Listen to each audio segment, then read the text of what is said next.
right, my guest today on the Shot Clock Scribbles, episode number 20. My guest today is a host, an analyst on NBC Sports California. If you live in California, you've seen his face quite a lot. Also, he's on the Kings radio broadcast. He's a play-by-play for the Stockton Kings down in the 209. Plus, he is on the Deuce and Mo podcast. Sacramento's own Deuce Mason. Deuce, thanks so much for joining me today. Appreciate you having me. Yes, I appreciate you jumping on the show. It means a lot to me as a Sacramento local here. I wanted to talk about basketball, your career. Yeah. Awesome. To start off, could you tell us about a little bit about your career, what got you into the media space, and how you got to be covering your beloved Sacramento Kings? Yeah, it's a wild journey to think about, and it's still ongoing, but I knew at a pretty young age I wanted to be in some form of media. I think when I was really, really young, I'm talking like 5, 6, 7 years old, I was like, I want to be on TV. I want to be on the news. And I was obsessed. Like, I remember going to the state fair with my grandma and be looking for the local news station, and they're like set up just to talk to the anchors. And then there's a show called Good Day Sacramento that I actually eventually worked on, which is kind of cool. But I was obsessed with watching that show, and I used to look up phone numbers in the phone book back in the day and call in trying to talk to like TV personalities. I was always obsessed. Like there was just something about it. And as I got in my early teens, the Kings really started to blossom into one of the best stories in the NBA. I was just captured by it. Like for me, sports was always a distraction in life. The kind of chaotic childhood. My dad was in and out of prison most of my life. The home life was a little wild. Basketball, sports always was an escape for me. Paying attention to transactions and learning the league and learning the history of the game.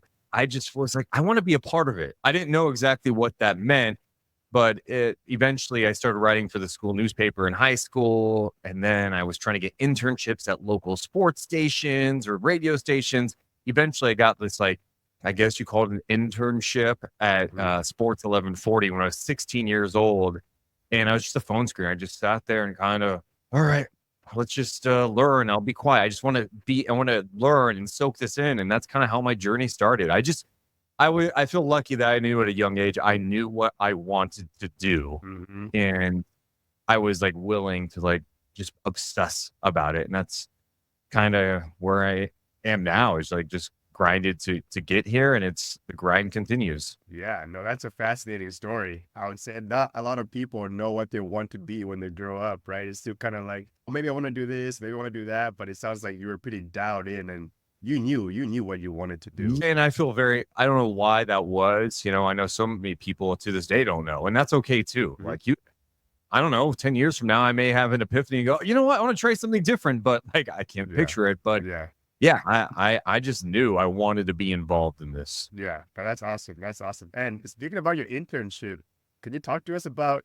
recording yourself as a play-by-play as you watch the games?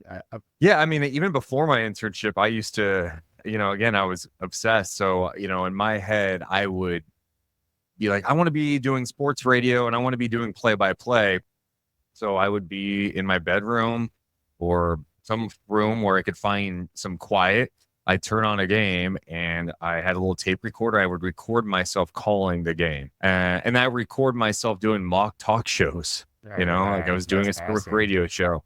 I didn't know what I was doing per se, but it was like I was listening to so much sports radio and watching sports on television, all the TV shows. And my thought was like, oh, I want to try this. Ooh, what about this? And it's crazy how your style evolves as you mature and what you learn, what's good, what's bad. And that's just the evolution is always going to be important in this business and always stay evolving. But yeah, that was kind of my early time, is like I would mute the TV and I'd be calling the action. That's awesome. That's awesome. Those tapes, I don't even know where they are, to be honest. They're gone, but it'd be funny to listen back to some of that. Was it literally like a cassette? Yeah, it was a little, exactly. You're making me feel old now. Yeah, this was like early 2000s. So probably like 2003, 2004, 2005, I'm recording on a little tape. Wow, that's awesome. That's awesome. Yeah, that would be one for the memorabilia for sure. Yeah.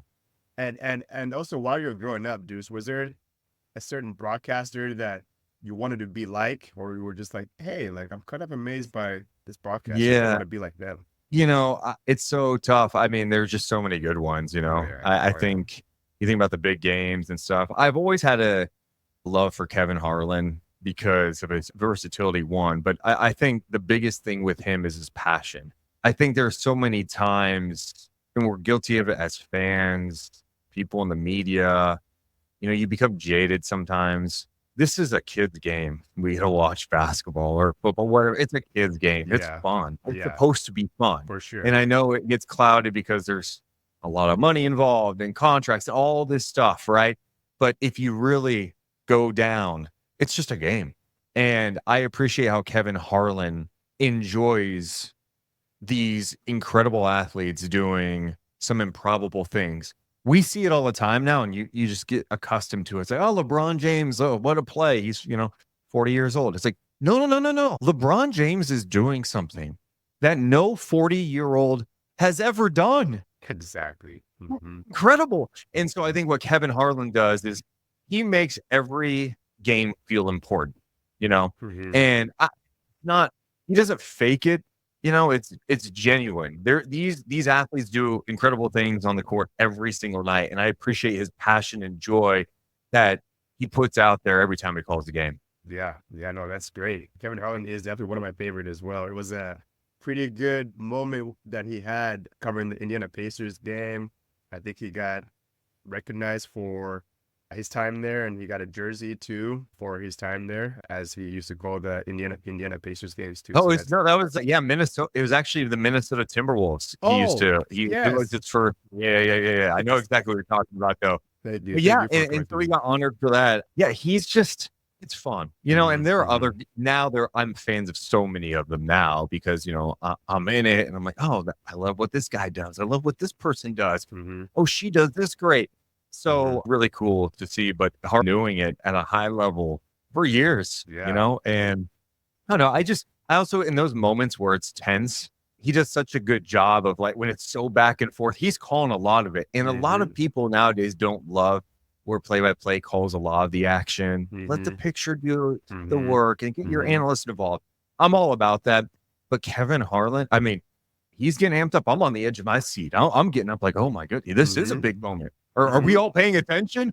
And so I just love that about him. Yeah, no, that's great. That's great. Kevin Harlan's definitely a legend, 100%. And speaking on this broadcasting as well, Deuce, you've been in this media space for a while, 15 years and counting now.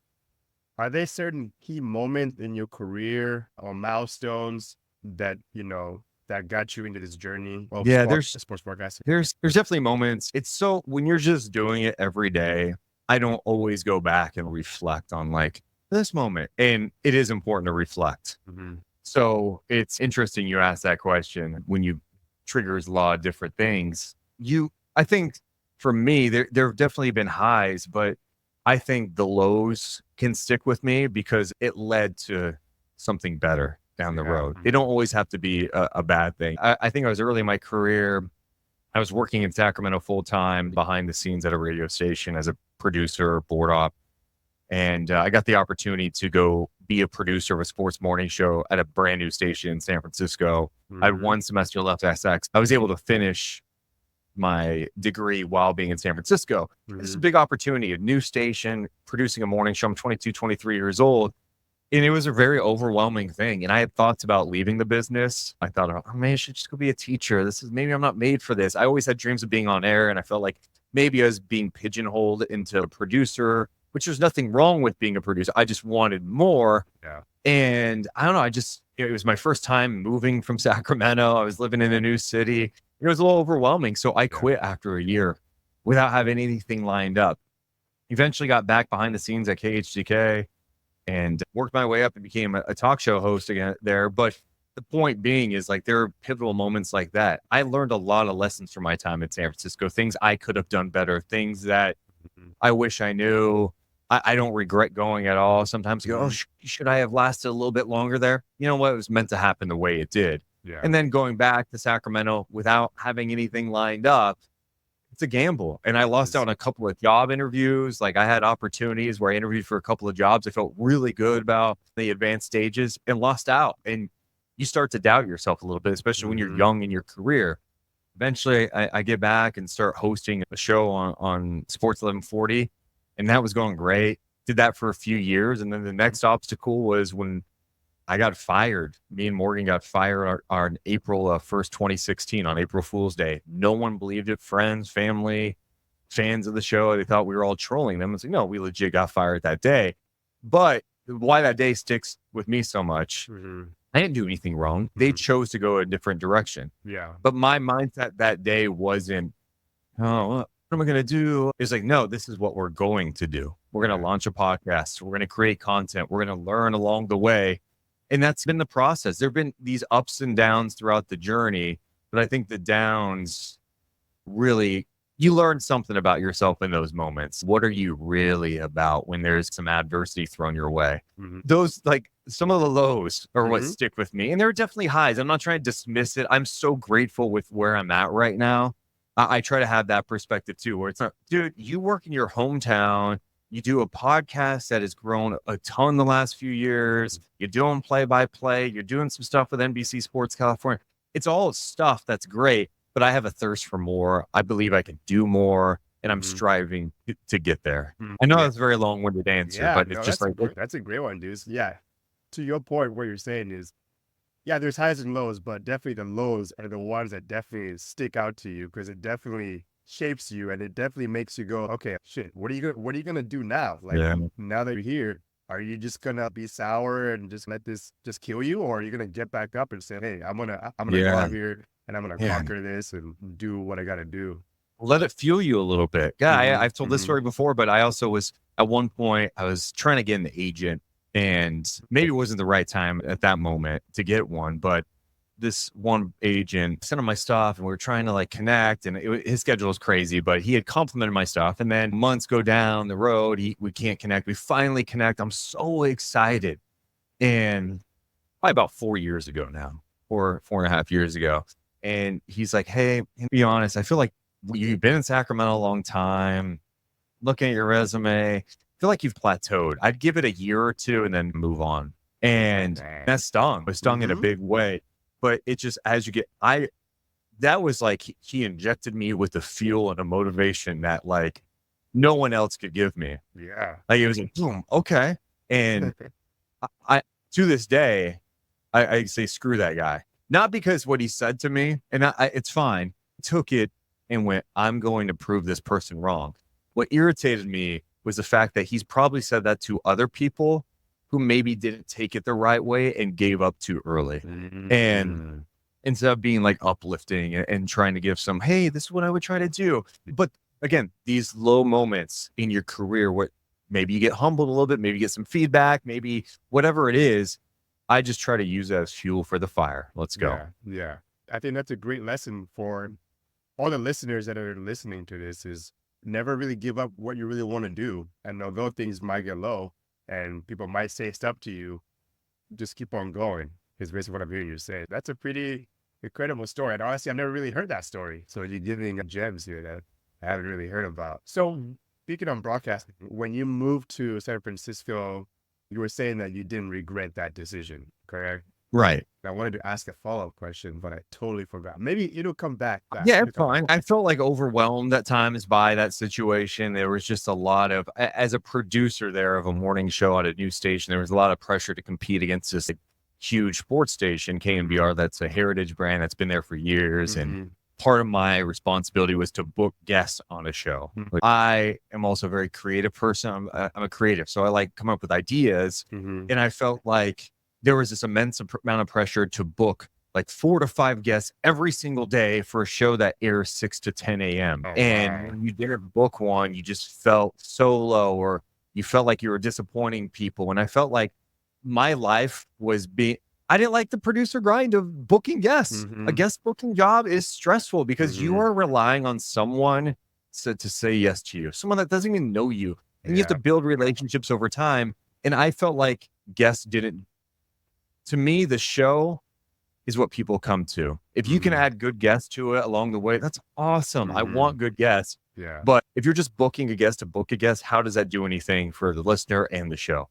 Yeah. So anyway, I think I struggled with that notion, which led me to go, you know what? I can't do this anymore. I'm not happy. I need to figure out what's going to make me happy. So I quit after a year. And you were speaking about, you started that podcast right after that too. Could you talk to me a little bit what went into your decision as far as like, all right, let's start a podcast? After we got let go on April 1st, 2016. And that's a show with Jay Ross, right? Well, no. So we had a show with Jason Ross. So what happened was we had this really great show, midday show with me, Jason, and Morgan. And then a couple years in, they're like, hey, the morning show's struggling. We're going to make a change. We're going to take you and Morgan from the midday show and put you in the morning with Carmichael Dave. And it just, the chemistry wasn't there, man. I've talked about this before. There's no like ill will anymore. I just don't care about it, but it was a mistake. They shouldn't have put us there. Like you had a good show going. Let's keep building in it. And you put two pieces with someone else and it never worked. The flow, it just wasn't there. Once that ended, we're like, I've always been into technology and trying new things. I think in this business, it's so important to evolve. And I've always felt like radio has been behind in technology. I remember when I first got on the radio, I'm going, how come I can't stream a radio station online? We don't stream this station. I would get so irritated by that. Eventually they do that. But once we got let go, it's like, how are we going to keep this going? And we're like, oh, we should do a podcast. Oh, we can go live with it. Oh, and we could put it on YouTube. Let's just try it out. Dude, looking back at it, it didn't look great, right? We were learning, right? But the idea was there. So even if you look at our stuff from 2 years ago, it's, oh man, we had a really bad camera there. We didn't do graphic or our background. Anyway, the initial thought was we need to keep our voices out there. We can't disappear because then you get forgotten. We're going to capitalize on them. We're going to create content. And our initial thing was we were going to do a sports kind of a sports podcast, a broad sports podcast. We talk Kings for sure, but we're going to hit other topics. That's evolved. Now our podcast is mainly Kings and NBA. We're doing a podcast that obviously we're so focused on the Kings, but we're also creating content for YouTube. It's just evolving. That's the biggest thing. And that was our motivation. We didn't know where it was going. We didn't know what it was going to lead to. And that's the thing. You can't predict this journey. You can't. I think the biggest thing I tell people is like, God, if you can work hard, build true relationships, evolve, be honest with yourself, hold yourself accountable, I think you can make it in this business. You have to have talent too, no, absolutely. But you have to have the drive and the ability to evolve. I feel like that's a great answer. And we'll chat about this a little bit more again later, but I feel like it's one of those things where people from the outside, I could see they think that maybe things like this is easy, content creating and editing, which is the biggest hassle. I'm pretty early in the space. Obviously, you've been doing it for a while now, but people out there just don't know really what it takes to, do a podcast, the inside and outs of doing a podcast. And the podcast world is booming right now, especially with former NBA players left and right. Everyone's coming out with a podcast, and it just seems like everything is booming right now as far as the podcast world. It's a crowded space. It's a competitive space. And that's where you have to continue to evolve. That's what I always say, especially how you talk about the game of basketball. I think nowadays fans are smarter than ever. If you think back to when sports radio was booming in the 90s or early 2000s, not every single game was on TV. Not every single game was accessible, right? You relied on reading a newspaper the next day, maybe read an article to find out what happened, and you went to sports radio. They're the experts. They know what happened. They watched the game, or they did. They know something we don't know. Proofs are gone. Like fans, mystery. Dude, fans can watch every game. They can go back on YouTube. They have advanced analytics that no one had access to. If you are a casual, you're not going to last. You know what I mean? I think that's where it's on people who are talking about the game to up their game, to understand the game at a different level. And that's where I'm like, all right, I have to be honest with you. What can I do better to talk about the game? I'm not dropping weird takes. You have to be locked in. And that's another reason why I stopped doing the broad sports talk thing. I'm like, I can't keep up, honestly, with the way I want to talk about things, watching the NBA, NFL, baseball. Oh, what about their rigs, this box? I can't keep, I can enjoy those things, but to talk about the way I want to talk about it, I have to pick one. And I love basketball. Yeah. And great choice. Great choice. Yeah, that is a lot of sports, everything. There's stuff going on every single day, off season. Everything is always going on. And switching gears a little bit now, Deuce, I know that you're a very busy guy, demanding schedule. I want to talk about your free time and hobbies. What do you enjoy doing in your free time for fun? Yeah.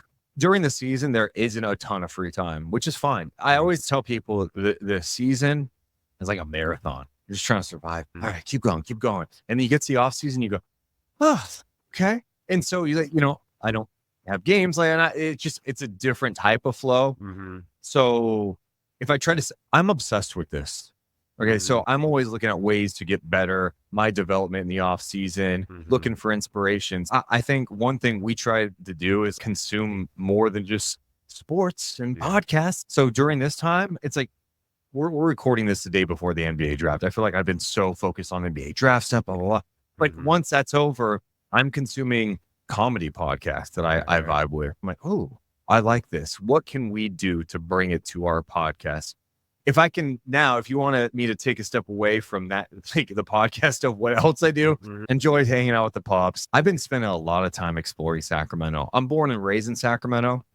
Like I'm trying to go to like restaurants I've never been to, spots I've never been to, taking tours of museums and stuff I've never done, and just like soaking in the history of Sacramento, learning more about how this city has changed over the years for the worse in some ways, but also, where is it headed? There's some good things happening too. So exploring the city, I like going to comedy shows, working out, playing basketball. So those are my outside hobbies. Yeah, I love that. I see you and Morgan been definitely exploring SAC a little bit and seeing what like all the tours that there is. Sometimes you don't even know there's a tour. You can go tour this mansion, or you can go check out about one of the oldest bars in Sacramento. I feel like Sacramento definitely has a lot of history. It does. And I think sometimes, and I'm so guilty of this, is we're always trying to go somewhere else to see places. I'm like, well, what about in your own backyard? Are there things you haven't seen yet? Yeah, no, that's great. That's great. SAC is usually the butt of jokes, especially with like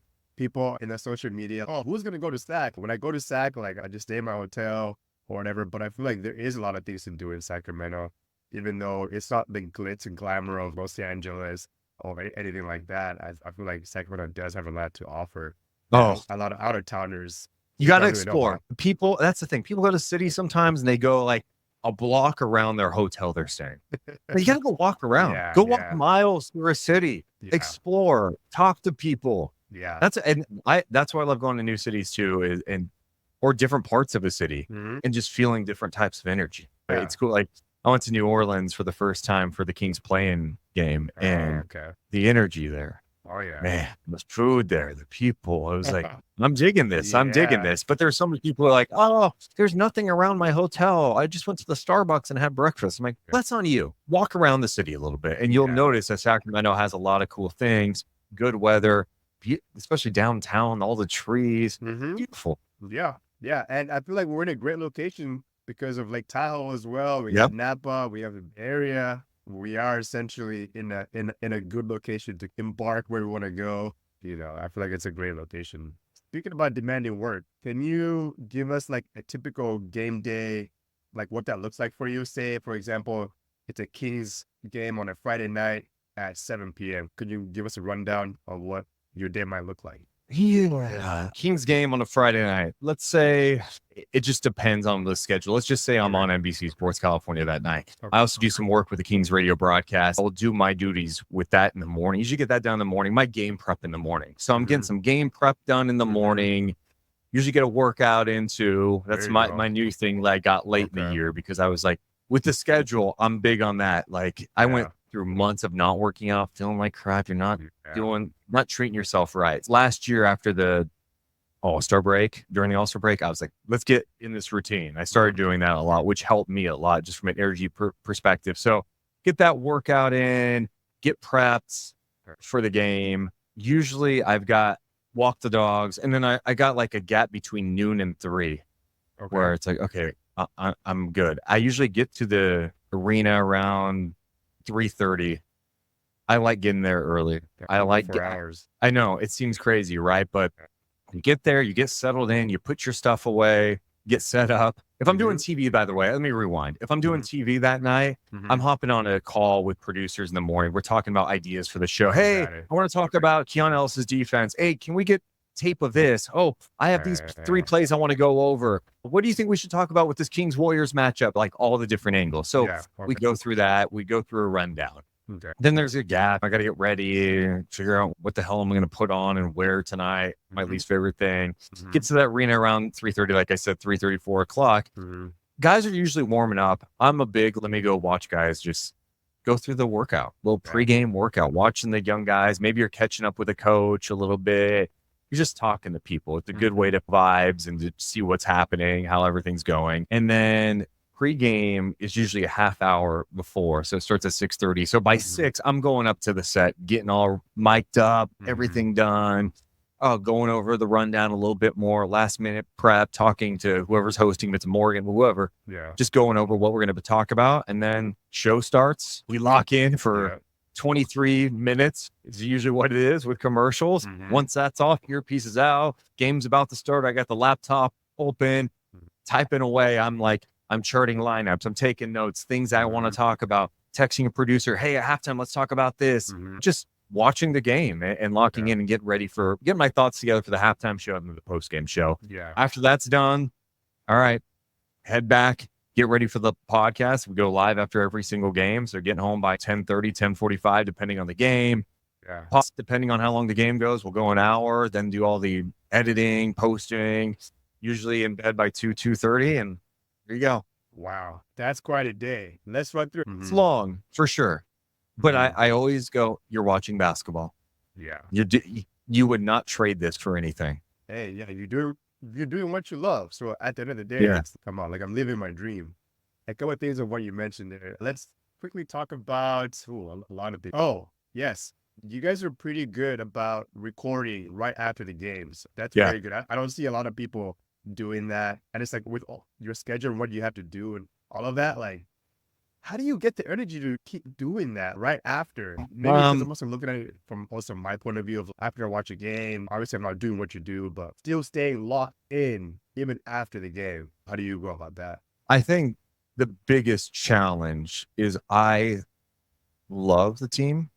And so I feel when it's a tough loss, there's sometimes I'm like, I don't want to do a podcast because sometimes it's just, I'm going to look at the chat. I like engaging with our live chat. And when it's like toxic city dooming, oh, this guy is falling because they lost one game in November. I'm just like, all right, I'm going to get irritated by something someone said in there, or it's going to distract me, but I don't want to ignore it because I want to engage. Like, it's just this fine line. So there have been definitely moments like, I don't feel like doing it. But to me, if we commit to going live after every game, we're going live after every game. Is it something we'll do forever? No, I'm not going to say that. I can't imagine like I'm 50 something years old going, all right, let's talk. Who knows what the world's going to be like then in technology. But yeah, I see it. I think there's something about doing it immediately. Now, there's sometimes I wish like if we did the next day, it's, you know what, maybe I missed a topic or an angle that I didn't notice during the game that got brought up the next day. I wish I would have saw that. I wish I would have noticed it live. But for me, it's a chance to talk about the game. I think it's fresh on your mind. I've got the angles I want to talk about. And there's so many games that happen. It's like doing it the next day. It's all, I want to get it fresh. I want people, because their emotions are high right after a game for good or bad. If it's a win, we're all feeling juiced. If it's a loss, depending on the loss. And then for the people who watch the next day or download the next day, it's there right in the morning. It's in their podcast feed for the audio. Probably about 2:05 or maybe 1:30. Like they get it. And so when they're up, they get it. So yeah, I think we've tried to be smarter in terms of like when we started doing this during the pandemic, it felt, hey, we'd be on for 2 hours sometimes after a game. Just like with a different flow. Yeah. And now it's, hey, there's 82 of these. Like we can go an hour tonight. Yeah. And it's okay. Mm-hmm. So you change it up, but I don't know. To answer your question, it's fresh on your mind. Yeah. And let's talk about this now. We just witnessed it, so let's go on. Yeah. And I also think for fans, I feel this way too. If I didn't do the podcast after the game, I'm going to tell you what I'd be doing. I'd be on social media reading about it, or I'd be on Reddit reading about it. It's like, why not just come on and talk about it? Like, just talk about it where it's on your mind. Yeah. And then it's the moments of like joy that you feel after a fun win. Mm-hmm. I'm all fired up. It's just it's fun. It makes it worth it. Yeah. And then light the beam and everybody goes take pictures and everyone's feeling good before the next game. And that's a good answer. It sounds like what you're saying. You're very committed and just on it. And yeah, you are right. Staying fresh. And because, if you wait too long, then there's already other things that are already going on. You might have already missed your chance by then. So, there are some nights too, you go, man, no one's going to watch tonight. It was a bad loss. Like when they lose by 30, you're just like, what are we even say about this one? And I don't know if as I get older, I feel this way, but I don't take joy in, hey, let's just scream and yell about a game. I'm not, like, there are moments that's appropriate and to be frustrated and stuff, but like it goes back to what I said. It's a kid's game, man. I told Morgan during some of the tough times last year, because there were more obstacles last year that the Kings faced and some adversity. The vibes are different. It was always going to be different. Here's the reality is no matter win or lose, we have to still have fun. It doesn't mean we say the game was fun and we try to paint a rosy picture. This wasn't too bad, right? Yeah. It's like, no. We have to still smile and laugh and have moments where we prod each other and show our personality and play a game. And I don't know that anyone's going to be excited to listen to a podcast if it's two people just bitching and complaining the whole time. You know what I mean? So exactly. Striking the balance of, so frustrating. Let's have some fun. Yeah. You know what I mean? Yeah, I like that take. And speaking about your routine as well, you talked about watching the players go through their routine. Is there one player, maybe this particular season, that you were just, whoa, like he's going hella hard, or damn, I didn't know he works out that hard? No, it's not even so much that, like, it's because I don't think these guys go that hard in their pregame like routines, but I'm always interested in, okay, this guy is working on this specific thing. Like, Keegan's working on his dribbling over there. This is part of his routine every game. He does this routine. Or, oh, wow, this guy is making everything right now. Or sometimes you go, this guy is missing everything. I can't tell you how many times I've seen a player, it's like they're not making anything in warmups, and I'm going, oh my God, they're going to be bad tonight. And then they come out and it's, there's 35. You're like, okay, what does any of this mean? So it's cool. And I'm just observant too. I like seeing, this coach is very good at communicating this aspect of the game. Or, this guy could be a head coach in the future. These players really bond with each other. Just noticing those type of elements is kind of fun. That's pretty cool. You're right there by the action. And there's small little cues that you can pick up on that not everybody else can. And speaking about that, Warriors and Kings game last season, this is before the whole talk about Clay and, hey, Clay might lead. It was the first playing game that they played. And I don't know if it's Clay's like routine, but he was just in the corner, just like sitting down by himself, just head down, and just kind of like, whoa. Like, he's not confident. Something is off about Clay. Negotiation talks, maybe putting him down. Like, what's going on? Clay's year was interesting because I think that was clearly a distraction for him this year. I think there was a level of like him feeling disrespected by the initial offer, not feeling like they were willing to commit to him, especially with what he feels like he's been able to accomplish with that organization, what he has meant to their championship teams, what he has been through as a player with the injuries he's had to overcome. It's tough. It's tough. There's so many layers to sports, and I think we're getting better as a society. I don't know. Maybe we're not. Part of me wants to think we're getting better as a society of humanizing these athletes. The reason I backtracked on that statement is because then you see how gambling's shifted things and how people are going at players like, I just needed you to go over 23 and a half. You suck. You lost me money. I can't believe you did this. I don't like that part of it. I don't. But I think there's also a part where I think there are many people who are like, hey, this guy, he's trying. He's struggling right now, but you're allowed to struggle. I'm not good every day. I've had many podcasts where I go after him like, damn. what happened to me tonight? Yeah. I was not smooth, or I missed this. I Yeah. suck. They're like, man, I got a little triggered at this thing. And so I think humanizing athletes and coaches is very important. For sure. I think it hit it right on the nail because, hey, at the end of the day, they're just a human being. And after the game is done, they still got to go back to their families. And of Yeah. course, yeah, they might be thinking about the loss, but at the end of the day, like you keep saying, like, it's just basketball, like, things got to move on. Like, you got to treat these people like human beings, and you can't treat them like a bot. Like, that's not what they are. This is an actual human being. I think that's what you're And trying that's to the get at. thing. These human beings do superhuman things. So I think Yes. sometimes we put them at this whole like, why did they do that? It's like, Yes. I don't know, man. It's Yes. guess what? These are good players. Yeah. And like Kyrie wasn't as good against Boston. Why was that? Oh, maybe it is the Boston environment that got to him a little bit because of what happened there at the end for him, how he Yeah. feels and all that. Mhm. Or maybe, hey, the Celtics are just better and Yeah. they've got defenders everywhere who can defend multiple positions, and it's Crazy. hard. It's Mhm. hard. Mhm. So guess what? One team can win a championship every year. Yeah. One. Yeah. Not easy. Yeah. We're not seeing a whole bunch of back-to-back champions anymore. Was it 6 straight years? 6 different champions? Harder than ever. And that's a pretty good stat. Yeah, I did see that recently as well. It's very hard. It's very hard to go back to back these days. And let's see if the Boston Celtics are able to do that. Sticking on the hardwood here, Deuce, and sticking with the Sacramento Kings, you mentioned that you went to the playing game in New Orleans where the Kings ended up losing that game. And the Kings lost to the Pelicans 5 straight times last year. And Exactly. 6, and believe it or not. that was just, that was tough before that one. But can you maybe sum up the Kings season in a few sentences? Wow. It was a year with higher expectations. It was a year that they were not going to be overlooked by any team. Mhm. It was a year where they had a little more adversity and they weren't good enough in a West that was better. Mhm. I think they had flaws that most people saw before the season, and those flaws were on display throughout the year. At the trade deadline, they were on Mhm. display, and they didn't make any moves. Teams around them did. Mhm. And then even going back to last offseason, they didn't really address some of their core weaknesses. They decided like bring the main people back again. Yeah. And I think that in hindsight was probably not the best idea in a Western Conference that was a little healthier, that Mhm. was deeper, that was more Mhm. talented.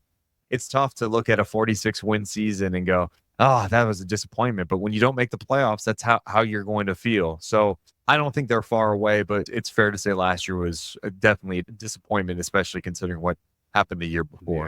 Yeah, exactly. And you talk about expectation too, because after the high of making the playoffs for the first time in 16 years, tough series for the Kings and the Warriors, where Steph ended up going crazy for 51 piece right here at home. But I think the biggest thing is just expectation. They were supposed to take another step above, because it's like, all right, you had a really good season, but let's notch it up a little bit. But I want to also hear you say is like they kept their core and everything is basically staying the same. And they picked up Sasha, Chris Duarte, but yeah, in the Wild Wild West, those moves are not really gonna move the needle. Well, they didn't hit, right? And you look at like Yeah. Dallas, their Yeah. moves on paper. Yeah, Last offseason, they signed Dante Exum and Derek Jones Jr. to like minimum deals. Yeah, No one was going, hey, this is going to propel them to the NBA Finals. Both those guys played really well for them. It still wasn't enough. They needed Kyrie to get healthy. And for then they went, sure. hey, we got Grant Williams. That move, it didn't work out. You know Mhm. what? We're going to cut bait early. We're not going to try to prove that we were right. We're going to be honest and evolve and go, let's get rid of him. And let's see if we can take a chance and get PJ Washington. Mhm. It's being that type of being aggressive Mhm. to try to get those results. And Mhm. it's tough, man. It's I try to have the perspective of enjoying these moments too, right? Because Mhm. success is not always it's not linear, Linear, right? mhm. Like you don't just go, hey, you just go straight up, right? Yeah. Like even those good Kings teams got bounced in the first round multiple years. Multiple Boom, years. boom. Then you got second round. Okay, boom, bounce. In the Right. conference finals. And then people thought after the conference finals when they lost the Lakers, next year will be our year. Chris Webber gets hurt. And guess Yeah. what? They never got back to the Yeah. conference finals. They haven't been back since. So, yeah, I mean, the moves that they did make were swings and misses. You could tell yourself, hey, Duarte, hey, maybe a change of scenery. He had a good rookie year. You know, some Mhm. bonus.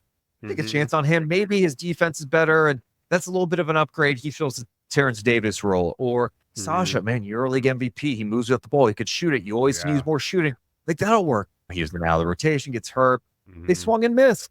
That does happen too. But now it's like, all right, how do you everyone should be honest with themselves, from Mike Brown to the front office to the players. What can we do better? We expected to make noise. We didn't make noise. Now we got to get back in this. And I'm looking around the West going, Houston's getting better. San Antonio's going to get better. Memphis. Yeah, it's going to be tough. Yeah. But they need to make moves, right? They need to make moves. I know it's one day removed from the NBA draft, and we're already seeing a couple of domino effects, but they definitely do got to start making moves if they want to be better. They want to be better for sure. And stay on a specific player, Domas. Really big fan of Domas's game, and this past season was the best that he's looked in the Kings uniform. He had that streak of 61 straight double-doubles, which was talked about, but let's just be honest. He wasn't getting talked about like when Russell Westbrook had that amazing year. After every single game was on ESPN right after. He missed out on the All-Star game, but the record that he had, it hasn't been done for a long time since the merger back in 76 season. But can you talk to me a little bit? Why is Domas not appreciated as much? I've liked Domas since he was with the Pacers. He's a guy I've wanted on the Kings for a long time. I didn't think he was going to be able to get acquired, and they landed him in that trade for Halliburton. I love Sabonis' game, and there's a lot of people who want to nitpick. He's not perfect. And I have a list of things I could talk about. Like, Sabonis, if you just did this better, then you're in the MVP conversation for sure. And the Kings are going to another level. But I'm sorry, this guy plays hard. He's unselfish. Maybe sometimes to a fault. He's the best rebounder in the game. He's tough. He plays injured.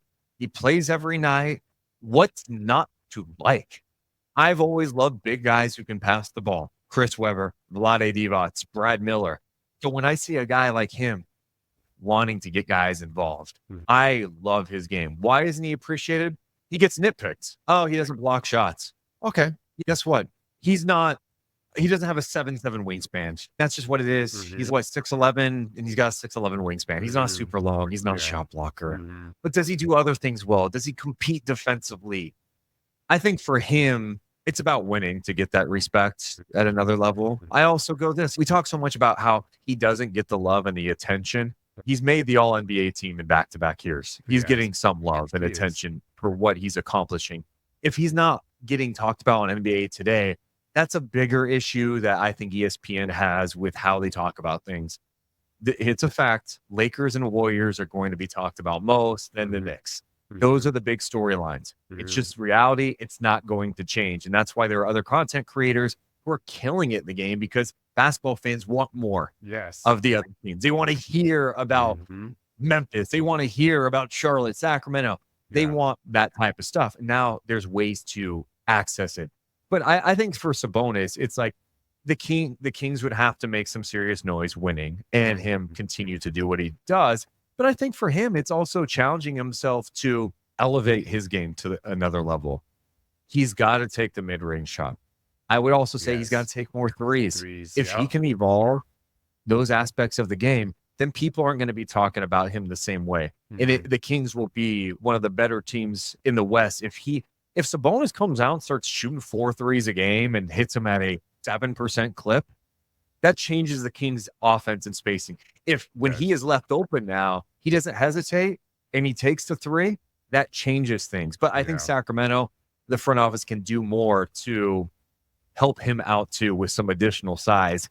There's a lot on his plate to deal with every single night. Yeah.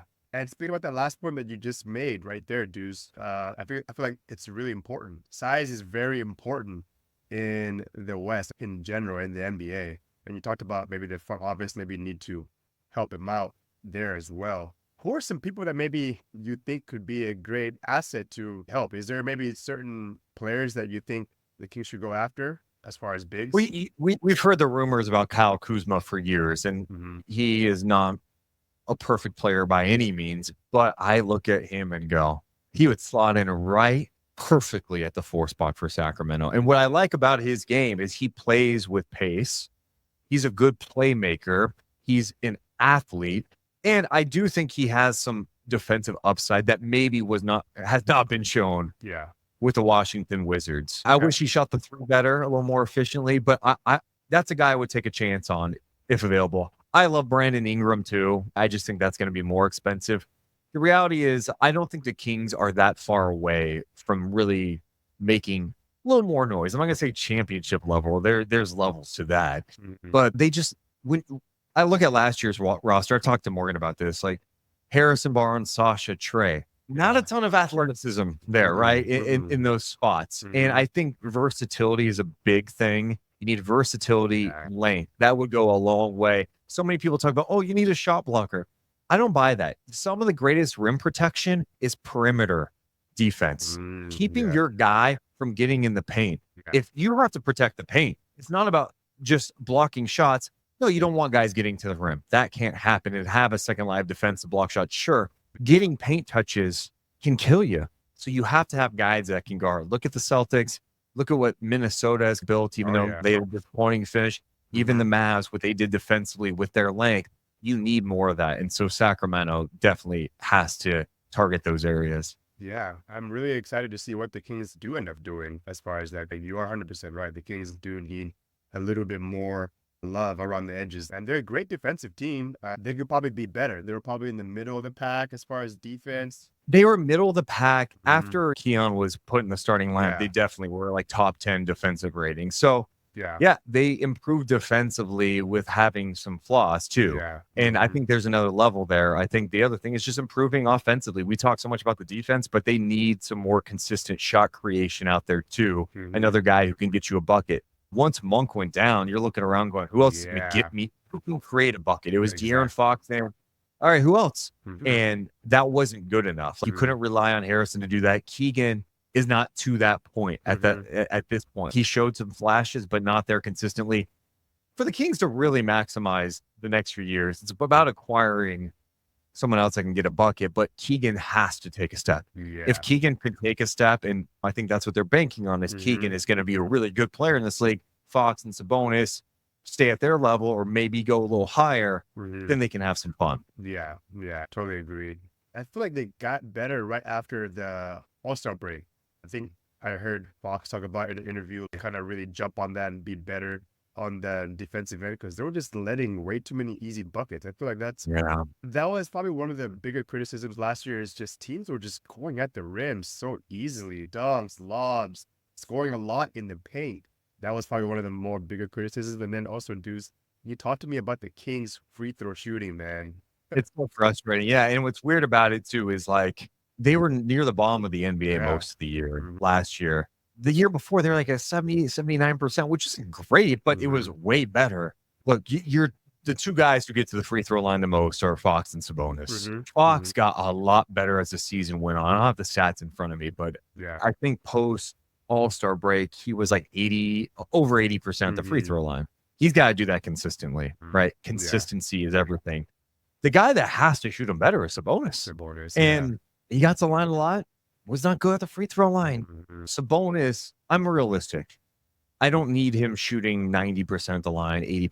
Can you get me to 75? Can you get me 73 to 75? He's capable of it. And so those things matter. And I'm not going to act like those are the reasons why the Kings missed the playoffs, but dude, there are games you look back on where you go, hey, they make their free throws late in the game. They win the game. And a couple of games here or there, you're out of the play-in and you're playing a first-round series, and maybe depending on the matchup, you can win that series. The what-ifs go on and on and on, right? And look, Malik missed some key free throws the games too. So you got to lock in, and I don't know what that is, right? Like Monk, you're a good free throw shooter. Go make your free throws. You know this.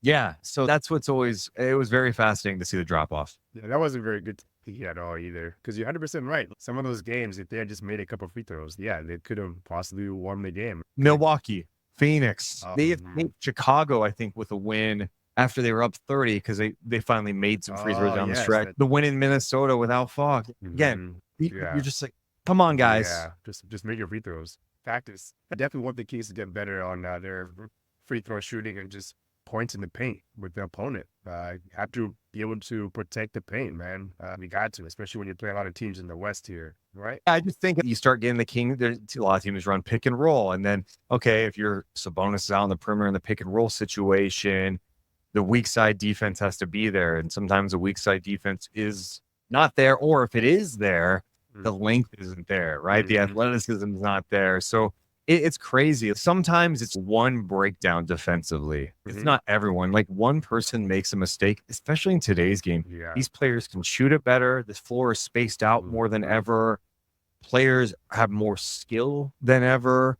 A lot of these guys can shoot, pass, rebound. Like they're versatile. Yeah. And so you have to have the pieces in place and be locked in at all times, talking, all that stuff. Yeah, no, it's definitely a team effort, but yeah, you're 100% right. One person getting broken down on the play, and that breaks down the whole entire play. Yeah. That small little looking at another player, and a small thing like that. Speaking about the Kings, Mike Brown got a contract extension, which is the first time since Rick Adelman, I believe.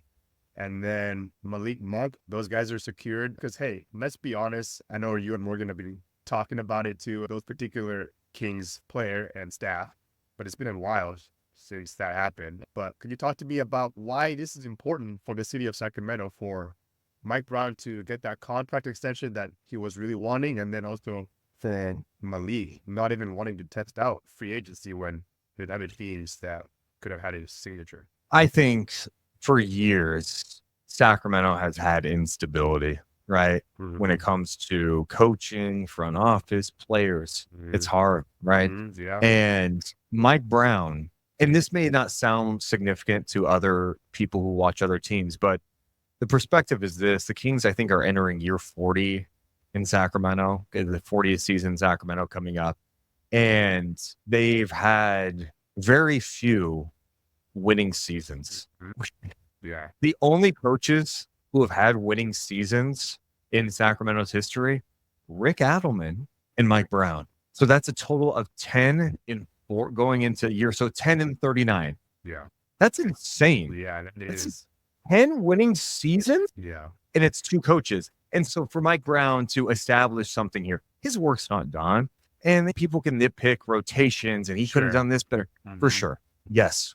Hold them accountable. But the reality is, I think he's brought a level of accountability. I think he's brought a level of joy. He's brought respect back to a team that hasn't had that, a franchise that hasn't had that in a long time. And I think he's done a good job of assembling a staff that he trusts and that the players vibe with. And those things matter. And so keeping him around and showing the confidence, like, hey, we know the work's not done, but all these other coaches in the league are getting raises.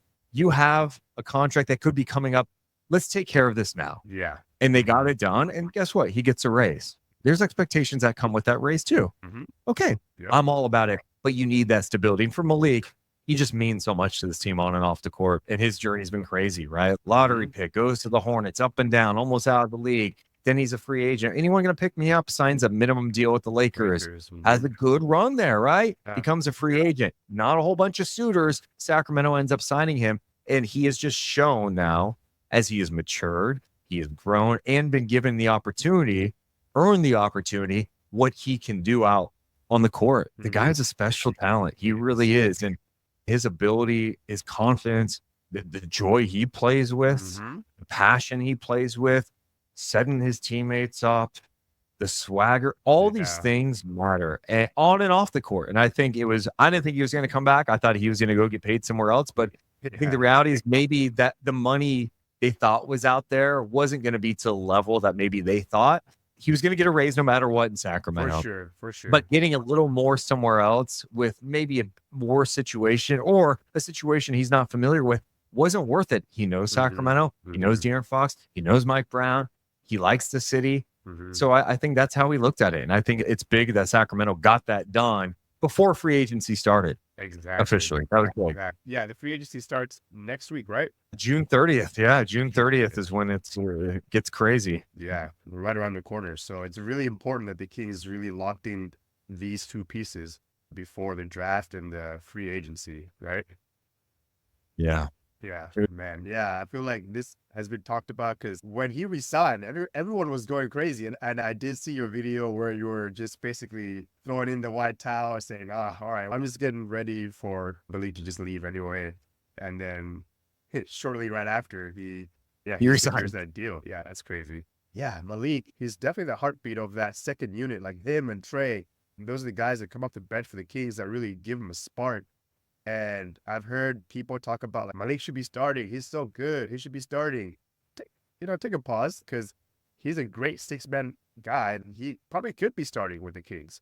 But can you talk to me what you think about Malik's role? And do you believe he should be a starter? There are times last year I was like, hurt or struggle. Let's just put your best five out there. Let's go. And he's part of your best five. I'm not against the idea of him starting. I just think now with the emergence of Keon Ellis too, I'm cool. Yeah. I like the idea of having Keon out there with that group to start the game and the level he brings from not only defensively, but you know what? He showed he can knock down the three ball. I think it's important that Malik is playing close to 30 minutes a night though. Mm-hmm. And he has improved defensively. I'm cool with his role. And breaking news, he is too. The report came out yesterday that he was given no assurances of what his role would be. It's not like they were, hey, Malik, if you sign with us, you're going to be the starter. It's like, no, like you may be coming off the bench still. It's what's best for the team. There's not a player in the league who's, you know what? I'd rather be a six-man. Like you at this league, you got to have the confidence like you're the best and that you belong out there. And that thirst to, I want to be that guy. Yeah. I'm fine with him in that role because he excels in that role. Mm-hmm. And I think, I think that's the other thing. It's not, hey, it's the bench unit and the starters. He plays with the starters a lot. He closes games a lot. He does. So as long as he's a vital part to what they're doing and he's on the court more than he's off, I'm cool with it. Yeah, same here.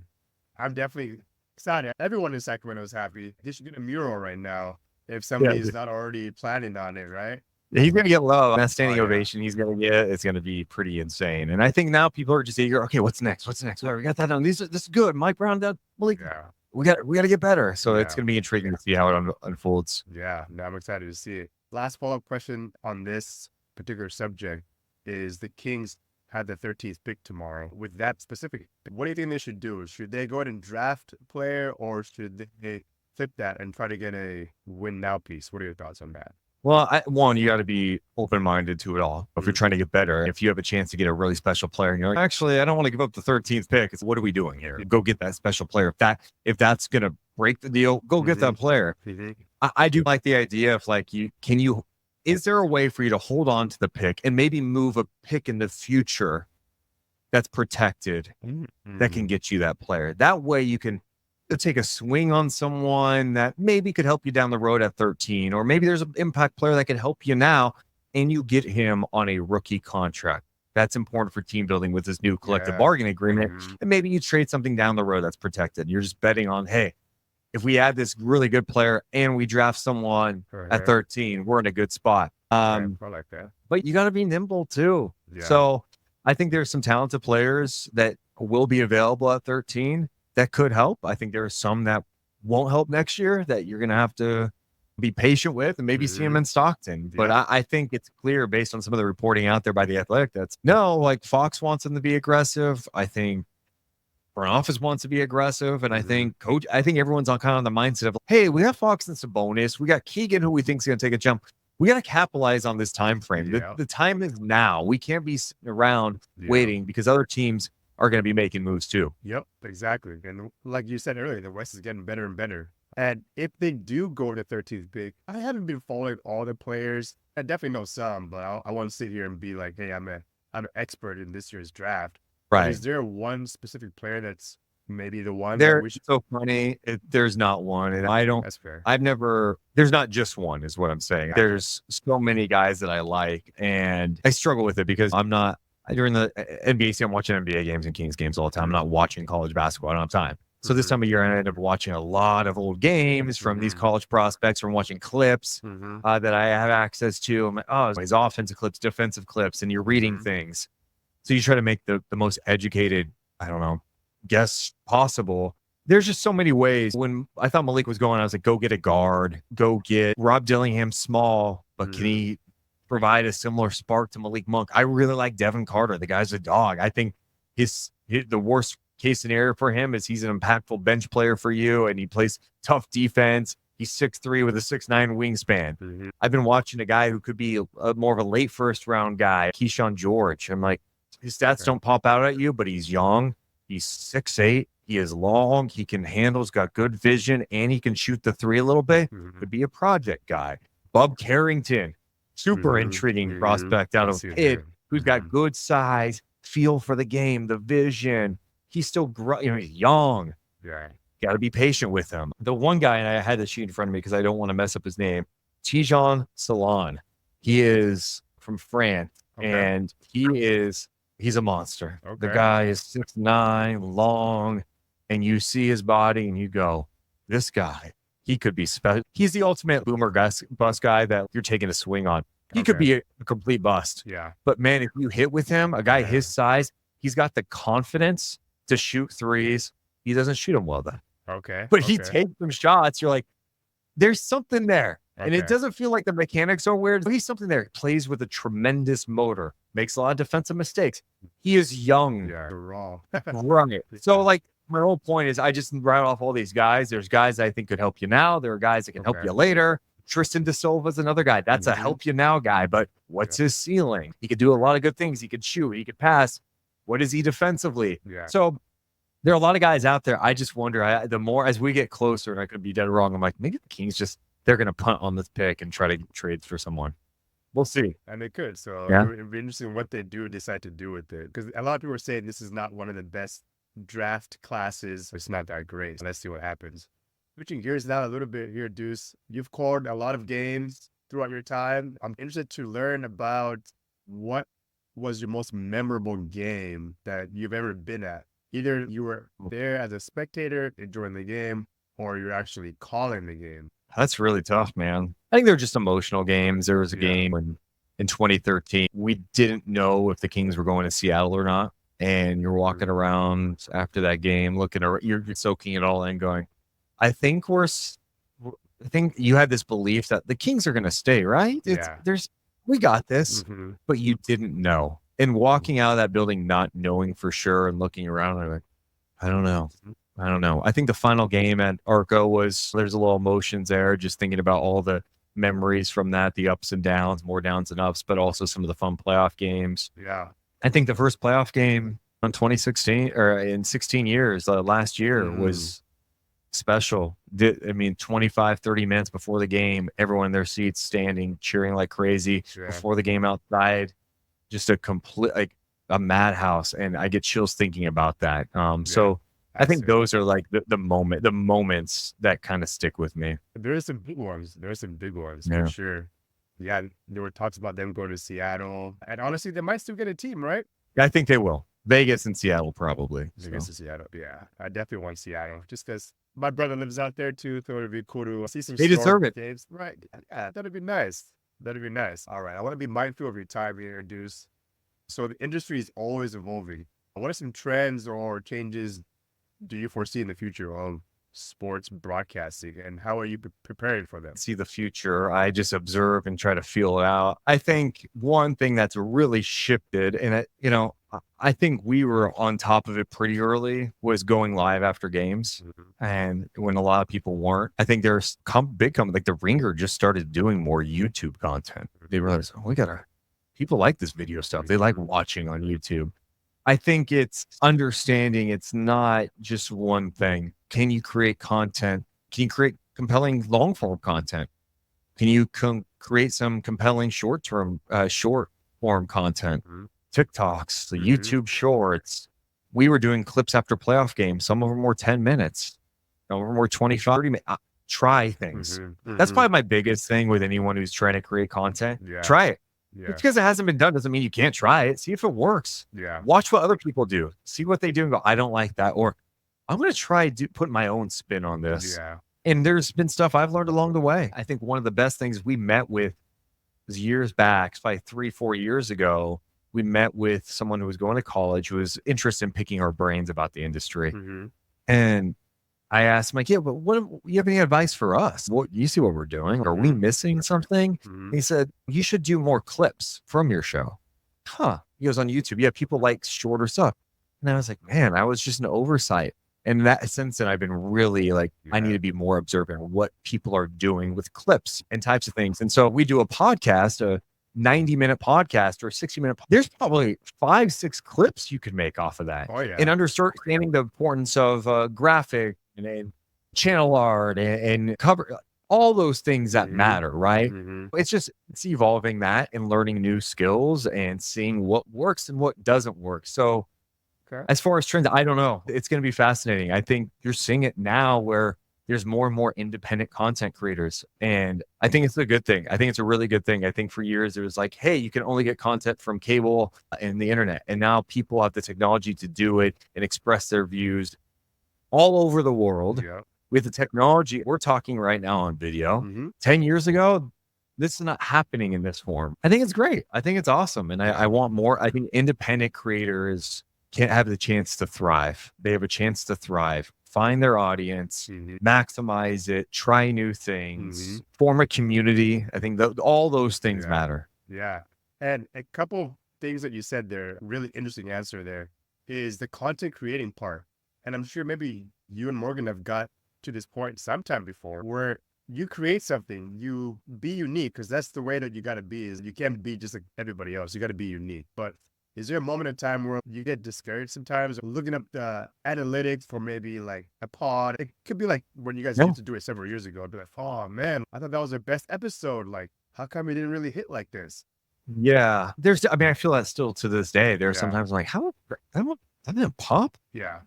There are definitely challenges that like some of it I need to take a deeper dive into understanding why. There's just sometimes, especially with YouTube, it's like recommendations matter. And if you pop up in YouTube recommendations, people vibe with your stuff, you get lucky. We've been focused on trying to grow the NBA side of our YouTube channel, trying to talk more about the game. And that has really helped. People are like, oh, I really like it. I listen to your King stuff, blah, blah, blah, which is great. The perspective is if you're creating content, ask yourself why. Why are you doing it? Are you doing it because I want views and I want to be famous? Or I've always said, if you're in this business to be famous, you're not the right path. The stuff you create, the things you can do, could it lead to fame? Yes. But that can't be your reason. And there's some people, it is their reason. They may have success doing it. But for me, if I do a video that is done well, and it gets 1,000 views, I want more and I'm going to strive for that. But I created good content and those 1,000 people liked it. They vibed with that, got some good feedback off it. Okay, how can I take those steps? And understanding that it is a process and you're just not going to hit right away. It's crazy. There's sometimes you do a video like we did one on Caitlin Clark's first preseason game that popped off like crazy, that got more views than us having De'Aaron Fox in the studio, right? Really? So you go, so why was that? Because I'm going to tell you this right now. Our De'Aaron Fox conversation, in my head, that should have millions of people who have seen that. It was good enough to have that. It didn't, but it doesn't change the fact that I'm like, that was a career defining thing that made me feel so good. And the audience vibed with it. Our audience loved it. It was a special moment in my career. So it's trying not to get caught up in the numbers, especially early on when you're creating it. To me, it's about creating content. All right, what do you got? Can you do something good? Can you upgrade as you continue on? Can you upgrade your equipment? If you're making a little money off of it, don't pocket it. And sometimes you need to, whatever. But can you be like, I'm putting that aside because I want to buy this camera or this light or this computer. So you just can't get caught up in it. And it's hard sometimes because you go, I just did a good podcast. Why isn't it working?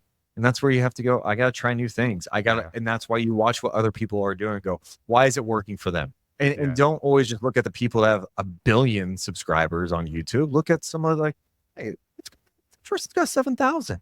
Why is that? Or the 4, whatever. And just build from there if that's what you're trying to do. But evolve it, be honest with it. Don't get caught up in the numbers. The biggest thing is consistency. It's the biggest thing. When we first started going live after Kings games, during the pandemic, let me rewind. When we started going live in the pandemic, before we had the idea on a walk to go do live after games, we came back and we started going live in the mornings. We have 4 people live watching us. 4, because we weren't consistent. We had 4 people watching us. And that was a little humbling. And then eventually it turned into 25. Then went to 50. Then we're after games. We got 100 watching tonight. And now there are times thousands are watching live. And then after that, You got to build it. It It's takes a time. process. It's a process. Yep. Yeah, what I mean when you say you can't be in love with the end product, right? There's a whole process in between that, and it's a lot of this stuff is very time consuming. So you can't really let certain numbers and all that really get you down. I feel like that's some good advice that you just dropped for the listeners and for myself too, who's just barely getting in it myself. That goes a long way. Yeah, Deuce, you just patience. definitely a good one, Deuce.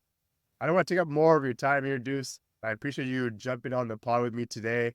One last question I want to get you out on this is for the listeners, how can they keep in contact with your content and where can they Yeah. find you on social media?